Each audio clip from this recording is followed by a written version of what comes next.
Law of attraction और इसे बंदा अपनी ज़िंदगी में किस तरह से इम्प्लीमेंट कर सकता है अपने उन ख्वाबों को अचीव करने में जो कि दूर दूर तक नज़र आते हैं, यानी कि कोई आपको करीब से नज़र नहीं आ रहा कि मैं इन्हें टेंजिबली अचीव कर सकता हूँ, लेकिन एक हल्की सी दिल में वो है, यकीन है कि मैं नहीं अचीव कर लूँगा, लेकिन आपके पास कोई मेथड नहीं है। अच्छा देखिए, पहली बात ये कि जो लॉ होता है, कानून होता है, ये मतलब मौजूद होता है, इसको समझना होता है हमें। यानी ग्रेविटी है तो ये मतलब नहीं है कि अगर हमें समझ नहीं आई तो ग्रेविटी है नहीं। ग्रेविटी अपनी जगह मौजूद है, अगर हम समझ जाते हैं तो इस्तेमाल में ला सकते हैं। बिल्कुल इसी तरह लॉ ऑफ अट्रैक्शन जो है ये भी एक मौजूद कानून है और इसमें कोई सुखम नहीं, कोई कमी नहीं है, इसको समझना चाहिए। लॉ ऑफ अट्रैक्शन बेसिकली ये है कि एक जैसी चीज़ें अट्रैक्ट करती हैं। अब एक जैसी चीज़ें या एक जैसे लोग अट्रैक्ट करते हैं। प्रैक्टिकली होता ही है कि जब आप कुछ सोचते हैं, आप उस सोच से एहसासात को पैदा करते हैं। वो एहसासात जो उनसे हैं वो ट्रांसमिट करते हैं उन वाइब्स को, उन वेव्स को, जो उस जैसे लोग, उस जैसे हालात, उस जैसे वाक़यात, उस जैसी अपॉर्चुनिटीज़ आपकी तरफ लेकर आते हैं। अब बुनियादी तौर पे जो फीलिंग्स हैं, एहसासात हैं, वो दो तरह के हैं, एक पॉजिटिव है, एक नेगेटिव है।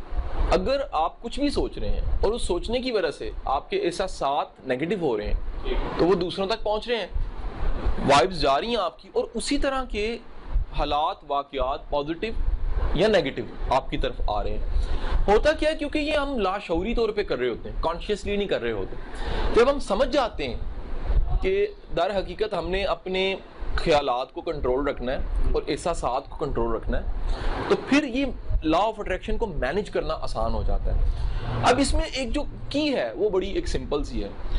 देखिए, लोग कहते हैं कि ख्याल मैनेज नहीं होता, थॉट मैनेज नहीं होते। बिल्कुल सच है, एक दिन में 60,000 ख्यालात आपको शायद आते हैं। 60,000 ख्यालात को मैनेज करना नामुमकिन है। कोई दुनिया का बंदा दावा नहीं कर सकता कि मेरे ख्यालात मैनेज होते हैं, लेकिन ये मुमकिन होता है कि आप अपने एहसासात को मैनेज कर लें। अब छोटी सी मिसाल लीजिएगा, अगर आप अच्छा महसूस कर रहे हैं तो होता ये है कि आपसे वाइब्स जो निकल रही होती हैं, आपके ख्यालात खुद बहुत अच्छे ही आने लग पड़ते हैं। मिसाल लीजिएगा, आप गाड़ी में बैठे हैं लेकिन फ्रस्ट्रेटेड हैं और प्रॉब्लमेटिक हैं और कोई मसला है और टेंशन चल रही है। गाड़ी चलाते हुए आप गाड़ी आगे लेके जा रहे हैं, जो भी आगे आएगा या कट करने की कोशिश करेगा आपको गुस्सा आएगा उस पर, ठीक है जी। अब हर चीज़ आपको अगर कहें तो खाने को पड़ रही है, लेकिन आप गाड़ी में बैठे, म्यूजिक लगा है, आपका फीलिंग्स आपकी बड़ी अच्छी हैं। अब होगा कोई कट भी करेगा, आप हेलो करोगे, आपको कोई जबरदस्त कमाल, कोई रास्ता मांगेगा, कहेगा क्यों नहीं, जाओ भाई, मसला ही कोई नहीं है। एहसासात को हमेशा अच्छा रहना चाहिए, इंसान को फील हमेशा अच्छा करना चाहिए, और फील हमेशा अच्छा दो तरह से होता है।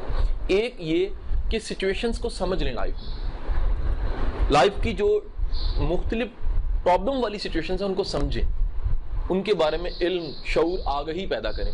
जब आपको पता लग जाता है कि दर हकीकत गलत कुछ नहीं है, बुनियादी तौर पे सही चल रहा है सारा कुछ, ये मैं समझ रहा हूँ कि गलत है, तो एहसासात अच्छे हो जाते हैं। सेकंड, एहसासात को बेहतर करने का तरीका ये है कि ये ट्रेस कर लें और लिस्ट बना लें कि किन किन चीज़ों से आपके एहसासात अच्छे होते हैं। वो म्यूज़िक कौन से हैं, वो काम कौन से हैं, वो लोग कौन से हैं, वो जगह कौन सी हैं, और वो एक्टिविटीज, सारे टास्क कौन से हैं जो आपको अच्छा महसूस कराते हैं। अगर आप वो बार बार परफॉर्म करो तो आप अच्छा महसूस करोगे। जब अच्छा महसूस करोगे तो ख्यालात भी अच्छे आएंगे, और अच्छे ख्यालात होंगे तो वो अच्छे फीलिंग्स के साथ एमिट होंगे, जिसकी वजह से अपॉर्चुनिटीज़ और अच्छी चीज़ें आपकी तरफ आएंगी।